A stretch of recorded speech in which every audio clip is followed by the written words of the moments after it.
زموږ هغه طیارې او هغه هلیکوپټر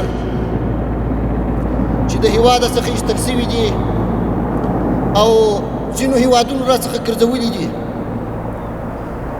زه اعلان ورته کوم په ډېر احترامانه شکل باندې، په ډېر احترام سره چې زموږ کومې تیارې چې تاسو سره ولاړې دي، هغه که د تاجکستان سره دي که د ازبکستان سره دي، دا بېرته راولئ، بېرته یې راواستوئ. دا د دې ملت او د دې هېواد شتمني ده، مالک یې دا هېواد او دا ملت دی. هېڅکله موږ اجازه نه ورکوو چې دا تیارې په بهر کې پاتې سي او یا دوی ورڅخه استفاده وکړي. د دې هرې تیارې د هر نټ حساب به ورسره کوو.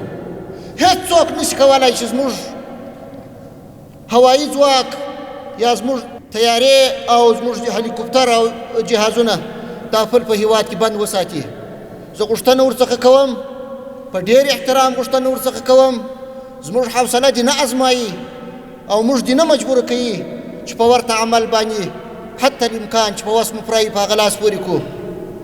ولو که موږ ضعیف یو، ولو که زموږ د حکومت ابتدایي شوي دي، ولو که موږ